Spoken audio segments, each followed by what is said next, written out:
And hello everybody, welcome back to the channel guys. Here we go, our daily live show going over all the latest Rangers news from the last 24 hours. As always guys, get involved in the comments, and just out of interest, I actually did check out my analytics the other day in terms of like the geographical locations, of course, of the subscribers and people that watch the videos, and I was just I was interested to see that.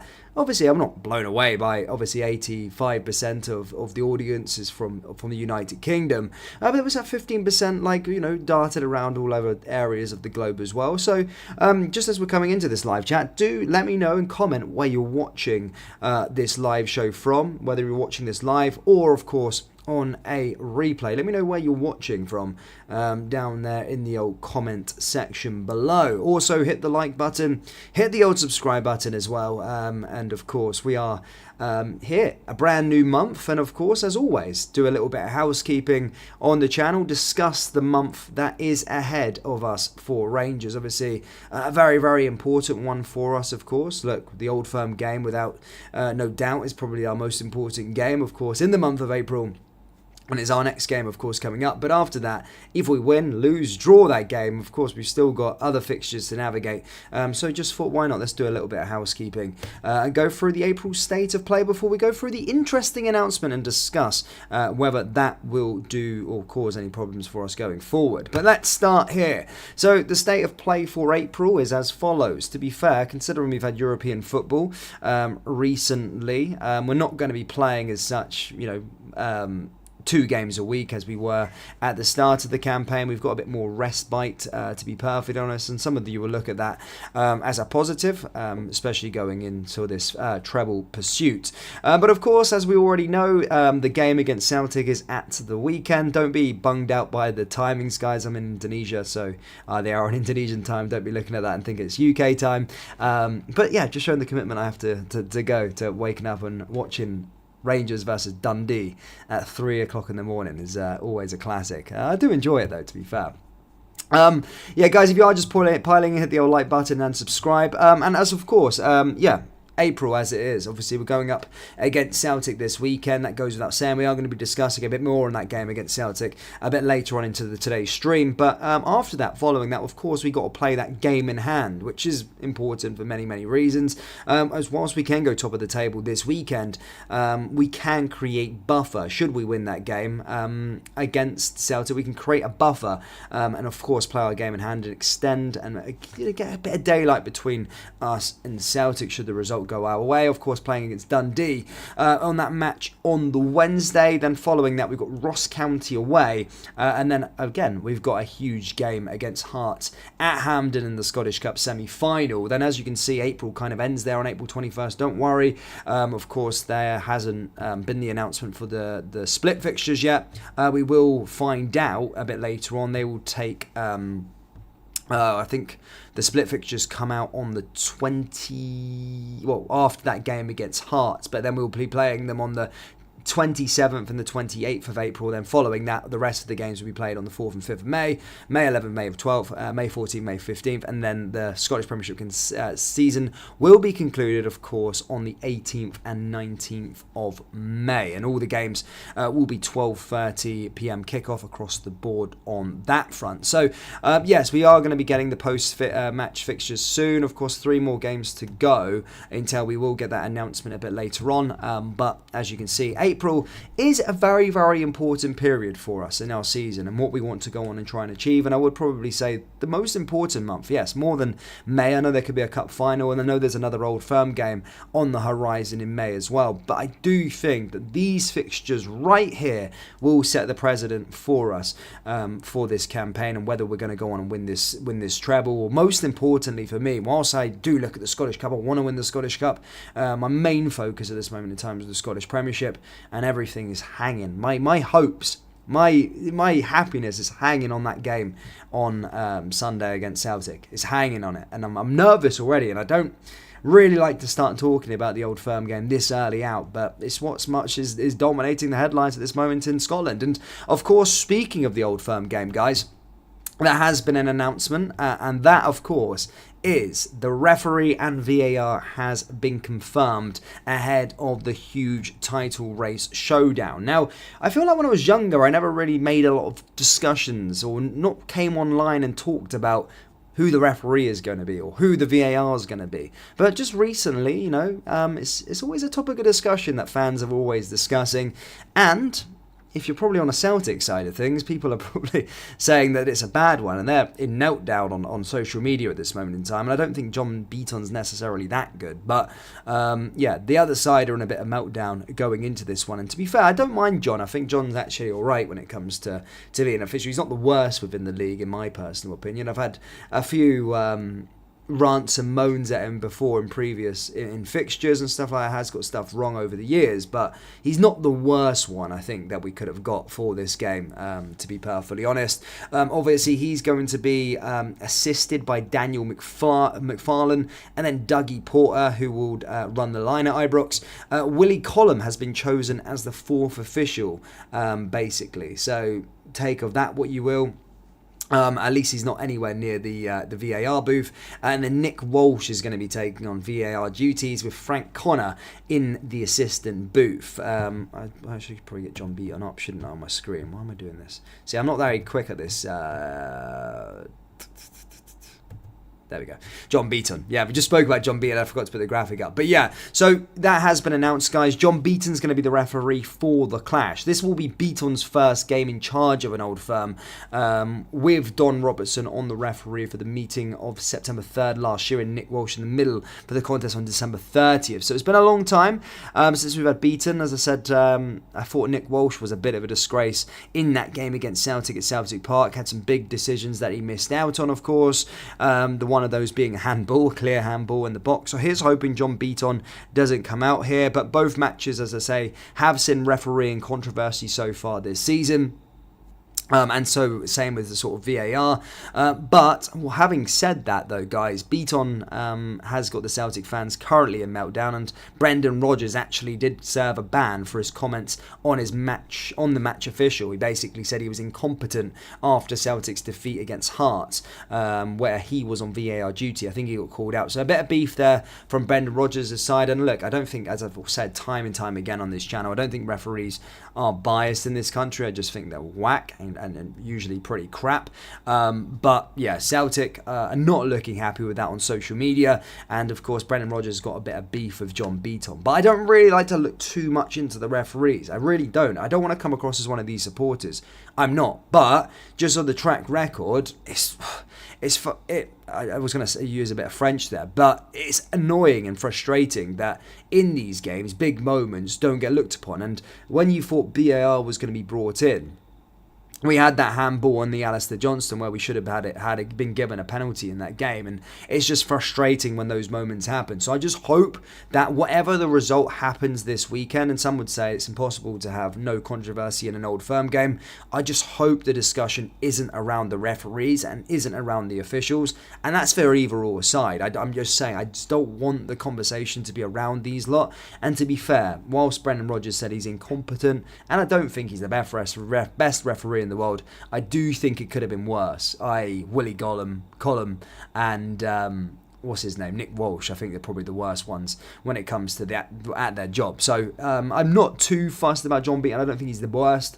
But as stated, hopefully he has a good game. And sometimes it's not just about the referees. It's also about the people in the VAR booth as well, because they're usually quite incompetent when it comes to it. But yeah, hopefully the discussion isn't going to be about referees going into this derby, or going after the derby, should I say. Hopefully it's about the quality of football, and hopefully it's about Rangers coming up on top and going top of the table. But let's take some comments, guys. The question was, of course, I asked where everyone is listening from and where everybody's watching from. I did go through the analytics, and I think 85% of the viewers are from the United Kingdom, which is no surprise. But there was 15% that are dotted around the world. It just goes to show the fan base that Rangers has. Good to see Sandra. Clark says Perth. Good to see Louise. Good to see you. Sandra says Glasgow. James Simpson says Coventry. Tommy Hickman says on the M8. Nice to see you, Tommy. Be careful. Brother Beaton, penalty to Rangers, says Louise. Sunny Tewkesbury, North Lanarkshire. So yeah, a bit of a mix there. A lot of people from England as well. Watching from Abu Dhabi, but unfortunately I am and AI. Hey guys, Rangers are going to win. Says Rangers fan. Beaton will feel he has to give them decisions now because of the beef with Rodgers. Again, I'd hate to buy into that fact that that's what referees are like. But I have talked about the talk of putting the pressure on officials as we do go into the sort of weekend, as we do always gear up to it. Of course, at the weekend there, we were apparently given an unjust penalty, and then Celtic weren't given a penalty, and these is kind of flooding my social media feed at this moment in time. And as stated in the Scottish media, it's getting powdered like Celtic should have received a penalty and Rangers shouldn't, and that the officials always give us penalties. But let's just settle the debate, guys. It's always been the same. Rangers have got 13, Celtic have got 13 this season. They just don't score theirs. That's the problem. And, that's it. That's just the point. But as stated, the top teams in the country are always going to have the most penalties because they get into the box to create more chances. Silly and Kenny says Dublin. 2-0 to Rangers. Dessus to score the first goal, says JB McKinnon. My goodness me, I hope so. I've been giving the guy a hard time, to be perfectly honest, and I hope he scores a big goal. I think it would do him a lot of good, to be fair, get the fans off of his back as well. And as I said, a big confidence booster for him going forward as well, which I think is important. Watching from Australia, I've been following Rangers for the last couple of years because my granddad, who is a diehard Jersey man from Glasgow, nice to see, Anthony. We have to make the most of the set pieces, even though Celtic are crap at them as well. Well, again, look ahead of the game as well. Look, they have been handed a boost, and we got to admit that Celtic have been fairly poor this season, and what I would say is it come down to a fair few different things. They've also had the injury problems that we've had so far this season, and Celtic fans would probably know more than me, but they've had questionable tactics, questionable style of play, but a lot of their bad players come down to having key players out as well, particularly your likes of Rio Atate, your likes of Cameron Carter-Vickers, and most recently sort of Callum McGregor, who's been out.